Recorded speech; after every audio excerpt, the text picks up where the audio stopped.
Hello friends, जय हिंद, वंदे मातरम। Welcome back to our YouTube channel. Friends, आपने अभी हाल फिलहाल में इस तरीका के आर्टिकल्स देखे होंगे। ये जी देखिए, दैनिक भास्कर का ये आर्टिकल है, रक्सौल सीमा से सब पिलर गायब, प्रशासन चिंतित, भारत नेपाल बैठक के बाद जांच तेज, एसएसबी को जिम्मेवारी सौंपी गई।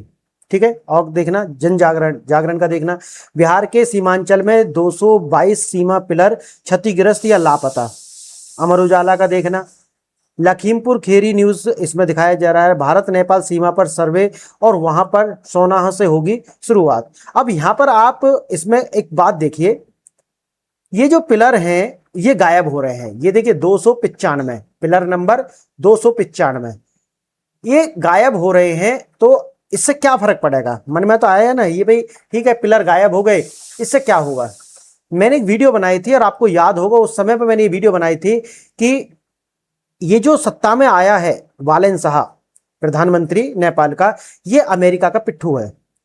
जब से ये आया है आप देखिए, नेपाल के अंदर हो या फिर भारत और नेपाल की सीमा पर, ये इस तरीका की जो गतिविधि है ये बढ़ रही है। इतना ही नहीं, आप ये देखेंगे कि यूपी के अंदर जो ये नेपाल बॉर्डर, यहां पर जितना भी इलीगल एनक्रोचमेंट था इसको पूरी तरीका से साफ किया गया। अब ये जो बिहार का जो सीमांचल एरिया है, आप जानते हो कि जब हम सीमांचल की बात कर रहे हैं तो वहां किन की आबादी ज्यादा है, तो इन जो भाई जोन्स की आबादी वहां है, वहां से ये जो पिलर्स हैं ये लगातार गायब हो रहे हैं ताकि डिमार्केशन खत्म हो जाए। डिमार्केशन अगर खत्म होगा तो वहां पर इनका जो एनक्रोचमेंट का जो तरीका है वो आगे आसानी से बढ़ सकता है। इसी को लेकर के ये पिलर्स जो है वो लगातार गायब हो रहे हैं। इसमें अमेरिका के पिट्ठू की भी गलती है और साथ ही साथ में भारत के अंदर जो ये ज़ॉम्बीज हैं ये तो ये सारे कार्य कर ही रहे हैं, क्योंकि ये वही 0.5 फ्रंट है जो भी भारत के अहित में होगा। ये टर्माइट्स हैं, ये भारत को अंदर से खोखला कर रहे हैं।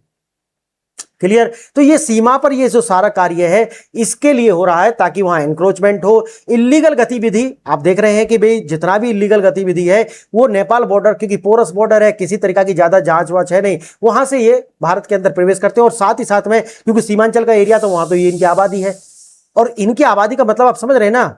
हाँ, तो वही स्थिति बन जाती है जहां पर ये उन सबको अपने यहां पर शरण देते हैं। और कुछ तो लोग कहते हैं कि भैया ऐसी भी स्थान है जहां कोई जा नहीं सकता। अगर आज भी अगर बिहार के अंदर हो या यूपी या भारत के अंदर ऐसे स्थान है तो ये प्रशासन के लिए डूब मरने की बात होनी चाहिए। देखिए, तस्करी हो या फिर अतिक्रमण हो, इसको बढ़ावा दिए जाने के लिए ये सारे कार्य हैं। भारत की देखिए इंटरनल सिक्योरिटी के लिए बहुत बड़ी थ्रेट है। मैं कई सारी वीडियो बना चुका हूं, और याद करिए राहुल गांधी की वो बात कि बारूद बिछाया गया है, ये बारूद बिछ चुका है। अब जरूरत है से स्लीपर सेल बिछे हुए हैं भारत में, लाखों करोड़ों स्लीपर सेल्स भारत के अंदर है, उनको एक आदेश मिलने की जरूरत है।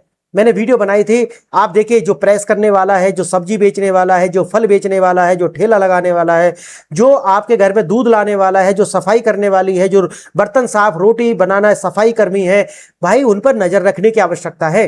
ये स्लीपर सेल्स हो सकते हैं ये, क्योंकि आईएसआई ऐसा छोटा मोटा प्रोजेक्ट लेकर के नहीं चलते। 1000 कट्स इंडिया को देने हैं भाई, ब्लीड करता रहना चाहिए। वो 50 साल 30 साल 40 साल का वो लेकर के चलते हैं, और ये उसी का भारत की जो इंटरनल सिक्योरिटी है उसके थ्रेट का ये एक भाग है। ऐसा मत समझ लेना कि कोई ये अलग कोई साइलोज में घटना घट रही है, नहीं, वो सारे मिलकर के कार्य कर रहे हैं। ये भारत के लिए बहुत बड़ा चैलेंज है, भारत की सरकार इस पर कार्य कर रही है। हम बता चुके हैं कि जितने भी बॉर्डर स्टेट हैं इनको सिक्योर किया जा रहा है, इनकी नाकेबंदी की जा रही है, और धीरे धीरे इनकी स्थिति बहुत बेहाल करने वाले है भारत की सरकार इस देश के अंदर। ये कार्य इनका 2029 के बाद शुरू होगा, लेकिन उससे पहले अर्बन नक्सल्स जो हैं उनका इलाज होने वाला है इस देश के अंदर। 2029 तक ये इलाज होगा। 2029 के बाद में इलेक्शन होने वाला है, आप जानते हैं, लोकसभा का। उसके बाद जब रिजल्ट आएगा तो ये जितने भी ये टर्माइट्स हैं इनका इलाज भारत के अंदर शुरू हो जाएगा। अब देखिए, सख्त स्क्रीनिंग और दस्तावेजों की जांच की जा रही है जो भी नेपाल से आ रहे हैं।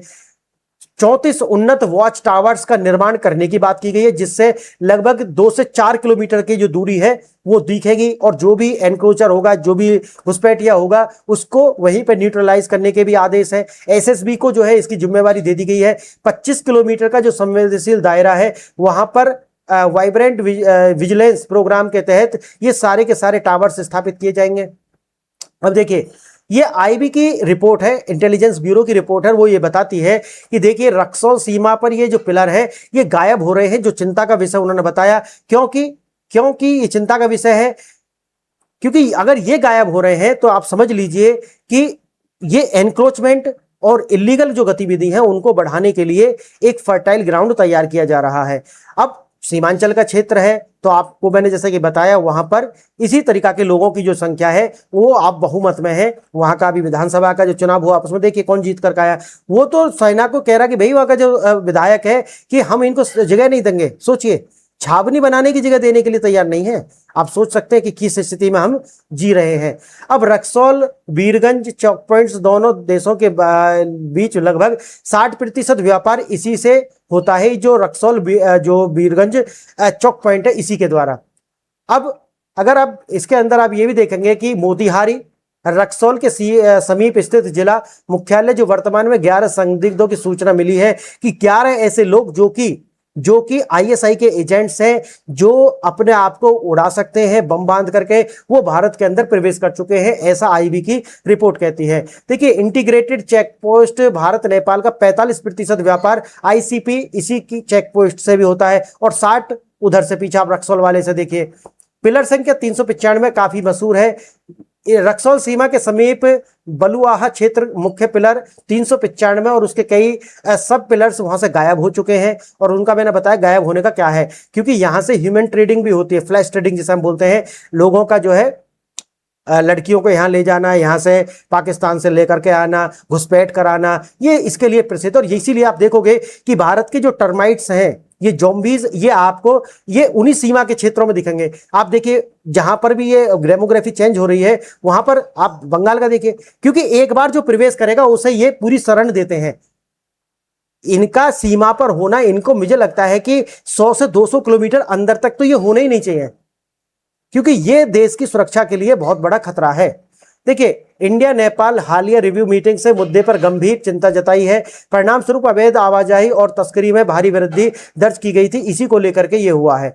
अब देखिए संप्रभुता की पहचान पिलर पर उकेरी गई जानकारी स्पष्ट करती है कि कौन सा हिस्सा भारत का है, कौन सा हिस्सा अभी नेपाल का है। लेकिन अगर आप इसे हटा दोगे तो जो नो मैंस लैंड है उसको आसानी से कैप्चर कर सकते हैं। वहां पर मस्जिद बना सकते हैं, मदरसे बना सकते हैं, इलीगल जो है कब्जा करके रख सकते हैं। लेकिन अगर पिलर होगा तो उसको डिमार्केशन हो जाएगा और ये वो कार्य नहीं कर पाएंगे। इंटेलिजेंस ब्यूरो की पुख्ता रिपोर्ट के अनुसार 11 संदिग्ध व्यक्ति रक्सौल सीमा के खुले रास्ते का फायदा उठा करके अवैध रूप से भारत में प्रवेश कर चुके थे। अज्ञात व्यक्तियों के आपराधिक सिंडिकेट यानी कि टेररिस्ट एलिमेंट होने के जो चांस है वो बहुत ज्यादा है, ऐसा आईबी का मानना है। पूर्वी चंपारण के मोतिहारी और आसपास के सभी संवेदनशील क्षेत्रों में हाई अलर्ट जारी कर दिया गया है और पुलिस और सशस्त्र बलों द्वारा सघन तलाशी पूरी तरीके से अभी जारी है। अब देखिए घुसपैठ के लिए रक्सौल ही क्यों चुना? हाई मूवमेंट जोन, रोजाना हजारों लोग वहां से निकलते हैं, मालवाहक आवाजाही होती है। दूसरा है भीड़ भाड़ वाला और इनकी वहां पर आबादी, कैमोफ्लेज करना आसान है। सुरक्षा की वैधता यही है कि लगातार व्यावसायिक गतिविधियों के कारण सामान्य नागरिक, व्यापारी और आपराधिक तत्वों के बीच में अंतर कर पाना जो सुरक्षा बल होते हैं, जिन्हें बॉर्डर सिक्योरिटी फोर्स कहते हैं, उनके लिए थोड़ा दिक्कत हो जाता है और इसी का फायदा उठा करके ये अंदर आ जाते हैं। अब देखिए गायब पिलर्स भीड़ भाड़ वाले इलाके में सीमा रेखा को और भी धुंधला कर देते हैं। अगर वहां ये नहीं होंगे तो इससे समस्या क्रिएट होने वाली है। अब देखिए ऐतिहासिक और वर्तमान स्थिति में अगर हम देखें, मुख्य कारण है प्राकृतिक मानसून, नदियां और उफान, ये सब क्या करते हैं, नेचुरल बाउंड्री बनाते हैं। लेकिन अप्राकृतिक और अज्ञात संभावित मानवीय हस्तक्षेप और साजिश, ये हमारा करंट स्टेटस है। मौसम का पैटर्न केवल मानसून या बाढ़ के दौरान, अगर आप वर्तमान में देखोगे तो बिना किसी प्राकृतिक आपदा के वर्तमान मौसम, ये सब आपको प्रभावित, वो वाला जो रक्सौल वाला क्षेत्र है ये सब आपको दिखाई पड़ने वाला है। अब देखिए यहाँ पर वो पूरा दिखाया गया है कि एक थ्रेट, एक एस्केलेरेशन क्या है। देखिए पिलर्स गायब हो रहे हैं, सीमा की जो स्पष्ट भौतिक पहचान है वो खत्म हो रही है। नो मैंस लैंड जो मैंने बताया कि उसको एनक्रोच करना आसान हो जाएगा यहाँ से। तस्करी और अवैध आवाजाही, यहाँ पर ब्लैक मार्केट, ड्रग्स और ह्यूमन ट्रेडिंग, याद रखना ये भी, क्योंकि सीमांचल में इनका होना अपने आप में बहुत बड़ी थ्रेट है भारत की इंटरनल सिक्योरिटी के लिए। और आतंकियों को घुसपैठ और उनको शरण देने का कार्य ये लोग करते हैं, क्योंकि वही चलता है इनमें, तो आप अच्छे से जानते हैं। देखिए, भारत सरकार की प्रतिक्रिया, तत्कालिक सुरक्षा उपाय, सशस्त्र बल को वहां पर उनकी पूरी गतिविधि पर जांच रखने के लिए, और नेपाल बॉर्डर की सुरक्षा की जिम्मेवारी अब एसएसबी को सौंप दी गई है। वहां पर ये पेट्रोलिंग हो, चौकसी हो, उसका कार्य करेंगे। सघन जांच की भी पूरी तरीका से, डॉक्यूमेंट्स की सघन जांच हो, नेपाल से आने और जाने वाले हर व्यक्ति का पूरी तरीका से दस्तावेज की स्क्रीनिंग हो, और साथ ही साथ में तकनीकी जांच के लिए मेटल डिटेक्टर्स का उपयोग करने की बात भी यहां पर कही गई है, कि बिना इलेक्ट्रॉनिक जांच के वहां से कोई भी वाहन जो है वो आना जाना ना कर पाए। अब गृह मंत्रालय का जो ढांचागत अपग्रेड है वो भी देख लीजिए। 34 एडवांस वॉच टावर की बात जो मैंने आपको बताई है, उस 25 किलोमीटर के एरिया में होने वाली है। जो ड्रोन सर्विलेंस है वो भी यहाँ पर होने वाला है। 20 से 25 किलोमीटर की स्ट्रेचिंग एरिया में लगातार जो सर्वाइलेंस है वो होने वाला है ड्रोन्स के द्वारा और हाई टेक्नोलॉजी के द्वारा। अब देखिए, समग्र सुरक्षा गार्ड, सीमा सुरक्षा अब केवल सेना की जिम्मेवारी नहीं है। देखिए, ये मैं कल की वीडियो में जब मैंने बनाई थी, मैंने तब भी कहा था कि अब भारत के हर नागरिक को सिविल ड्रेस में एक पुलिसकर्मी की तरह भूमिका निभानी होगी। अगर हम यहाँ पर चूक जाते हैं तो आप समझिए कि बहुत बड़ी समस्या भारत को आने वाली है। जितना भी मैंने आपको बताया कि इसके अंदर जो आपके घर में सफाई करने वाला है, जो रोटी बनाने वाला आता है, बाहर से आती है, जो दूध वाला है या दूध वाली है, जो भी है ना, ये पोटेंशियल स्लीपर सेल हो सकते हैं पाकिस्तान के।